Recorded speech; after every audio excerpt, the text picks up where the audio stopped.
CHAPTER 20. Of the love of solitude and silence. Seek a suitable time for thy meditation, and think frequently of the mercies of God to thee. Leave curious questions. Study such matters as bring thee sorrow for sin rather than amusement. If thou withdraw thyself from trifling conversation and idle goings about, as well as from novelties and gossip, thou shalt find thy time sufficient and apt for good meditation. The greatest saints used to avoid as far as they could the company of men, and chose to live in secret with God. One hath said, "As oft as I have gone among men, so oft have I returned less a man." This is what we often experience when we have been long time in conversation. For it is easier to be altogether silent than it is not to exceed in word. It is easier to remain hidden at home than to keep sufficient guard upon thyself out of doors. He therefore that seeketh to reach that which is hidden and spiritual must go with Jesus apart from the multitude. No man safely goeth abroad who loveth not to rest at home. No man safely talketh but he who loveth to hold his peace. No man safely ruleth but he who loveth to be subject. No man safely commandeth but he who loveth to obey. No man safely rejoiceth but he who hath the testimony of a good conscience within himself. The boldness of the saints was always full of the fear of God, nor were they the less earnest and humble in themselves, because they shone forth with great virtues and grace. But the boldness of wicked men springeth from pride and presumption, and at the last turneth to their own confusion. Never promise thyself security in this life, howsoever good a monk or devout a solitary thou seemest. Often those who stand highest in the esteem of men fall the more grievously because of their over-great confidence. Wherefore it is very profitable unto many that they should not be without inward temptation, but should be frequently assaulted, lest they be overconfident, lest they be indeed lifted up into pride, or else lean too freely upon the consolations of the world.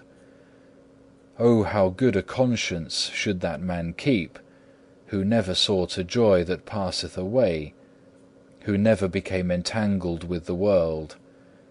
Oh, how great peace and quiet should he possess, who would cast off all vain care, and think only of healthful and divine things, and build his whole hope upon God.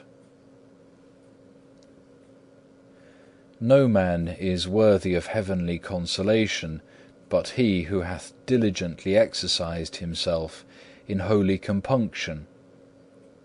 If thou wilt feel compunction within thy heart, enter into thy chamber and shut out the tumults of the world. As it is written, commune with your own heart in your own chamber and be still. Psalm 4, verse 4. In retirement thou shalt find what often thou wilt lose abroad. Retirement, if thou continue therein, groweth sweet, but if thou keep not in it, begetteth weariness. If in the beginning of thy conversion thou dwell in it and keep it well, it shall afterwards be to thee a dear friend and a most pleasant solace.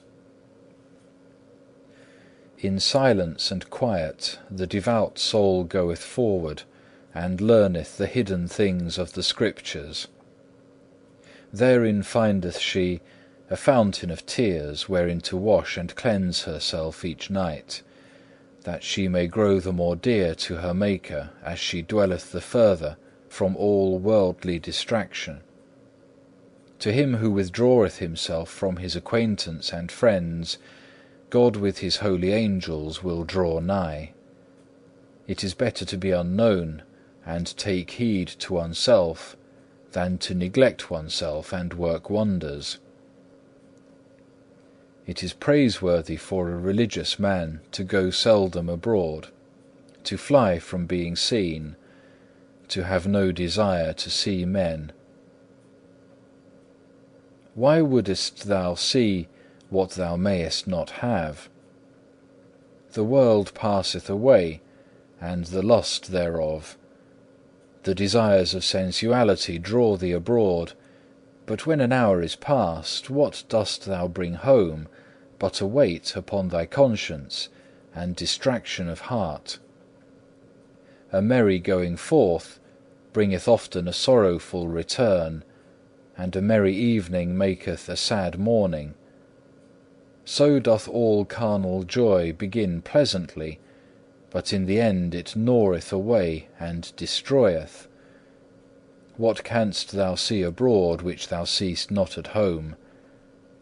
Behold the heaven and the earth and the elements, for out of these are all things made. What canst thou see anywhere which can continue long under the sun? Thou believest perchance that thou shalt be satisfied, but thou wilt never be able to attain unto this. If thou shouldest see all things before thee at once, what would it be but a vain vision? Lift up thine eyes to God on high, and pray that thy sins and negligences may be forgiven. Leave vain things to vain men, and mind thou the things which God hath commanded thee. Shut thy door upon thee, and call unto thyself Jesus thy beloved. Remain with him in thy chamber, for thou shalt not elsewhere find so great peace. If thou hadst not gone forth, nor listened to vain talk, thou hadst better kept thyself in good peace. But because it sometimes delighteth thee to hear new things, thou must therefore suffer trouble of heart.